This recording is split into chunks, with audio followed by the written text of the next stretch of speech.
Hello, dear students. Hola a todos. Welcome back to the channel. My name is Sofia. I'm really glad to have you here, and today I bring one more new topic. I want to talk about genders in Portuguese language. If you have been here for a while, you have seen that pretty much weekly I release videos with new topics and new lessons. I have been doing this sharing of Portuguese culture and language for about 6 years. All of this content that I put online is for free, and you are welcome to enjoy and soak on it to support your learning journey. But if you like to go deeper and you also would like to contribute for this work that I share here, please go to my website. You can find different offers, different materials. You can also find an opportunity just to support my work. If these themes that I share with you fascinate you, also subscribe to the newsletter because there I go even deeper with a lot of passion and I share some of the life courses and classes that come up once in a while. Today's topic is about genders. If you have seen my videos from the previous weeks, you might have come along a video which I talk about gender neutral.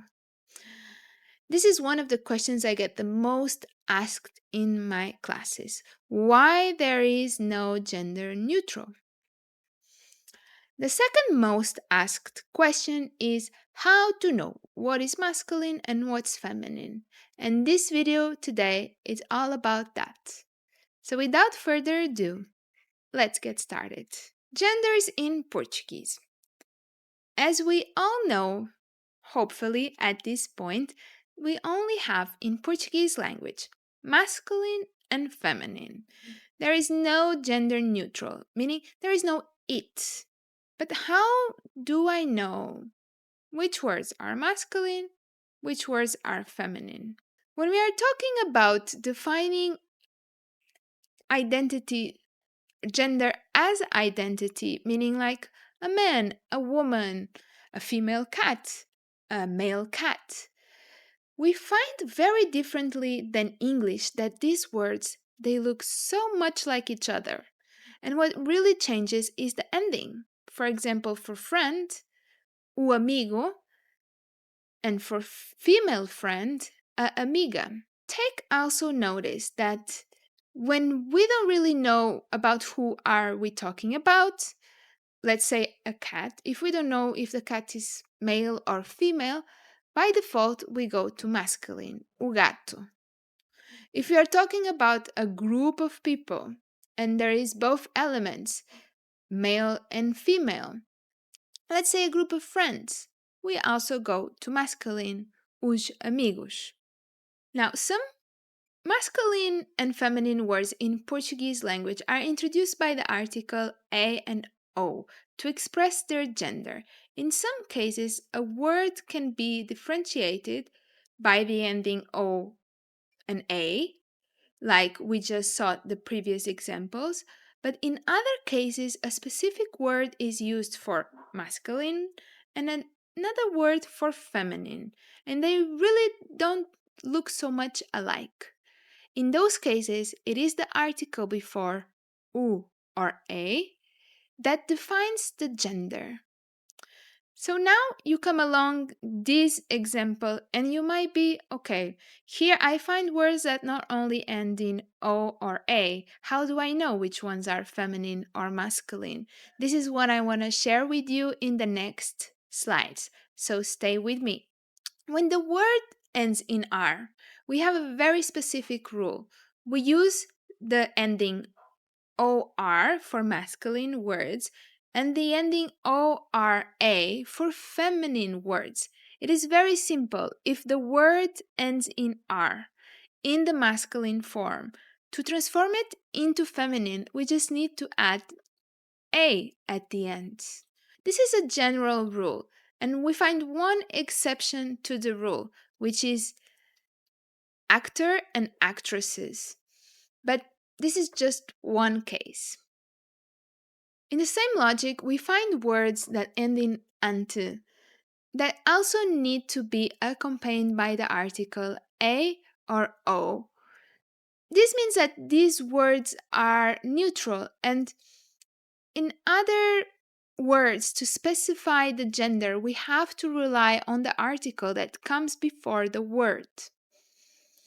If you only say Studente, for example, as a native speaker, I won't be able to know if you're talking about a man or a woman. So you will have to make it clear with an article or an adjective.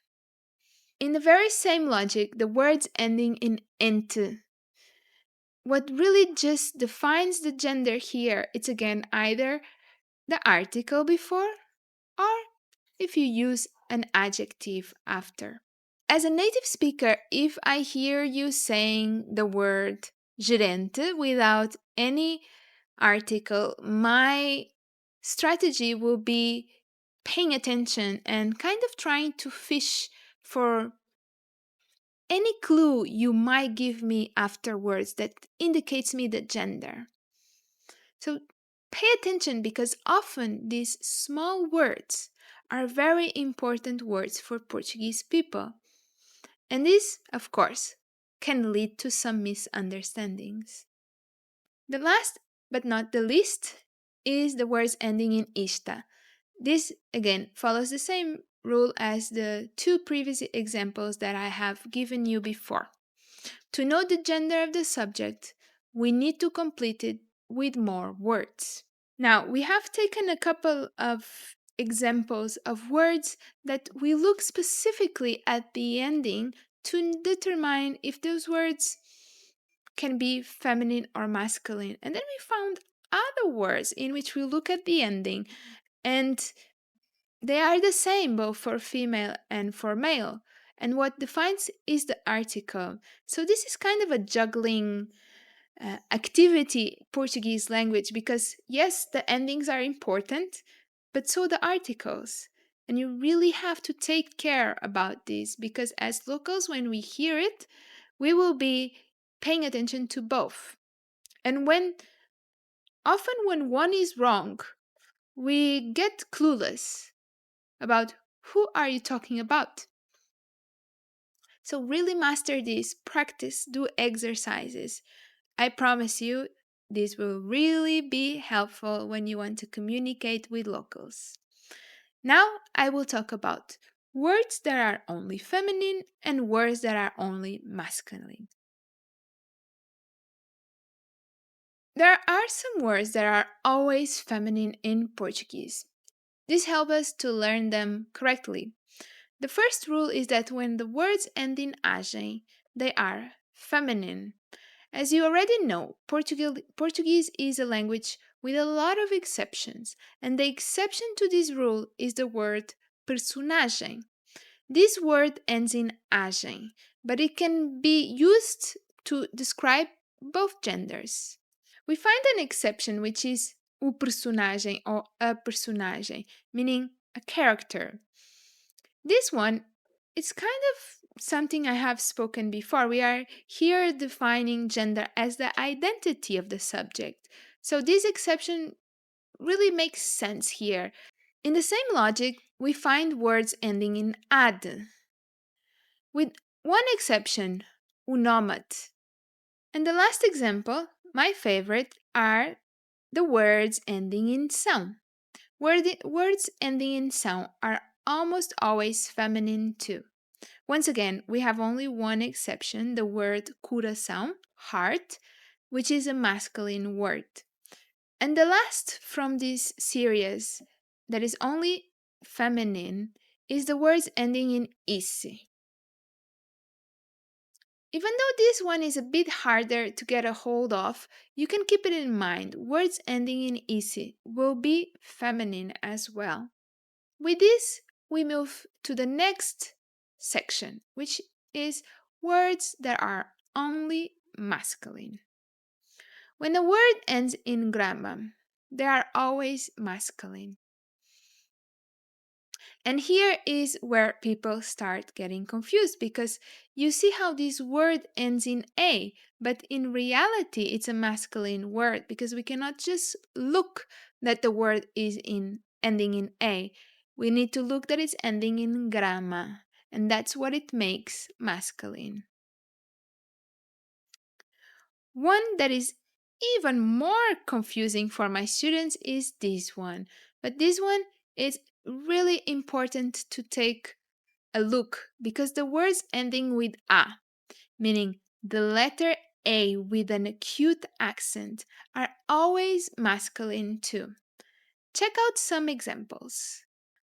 And the last but not the least, pay attention to this one because, again, a lot of students get confused. It seems there is a little organization around masculine because, again, this word ends in A, but don't get confused just because it ends with A. You would think that if it ends with A, it's feminine, right? But no, because the words don't end only with an A, they end with Emma and Oma. And then they follow this specific rule. These words are masculine. And with that, we close this video today. I hope this video helped you to understand better how to differentiate masculine from feminine.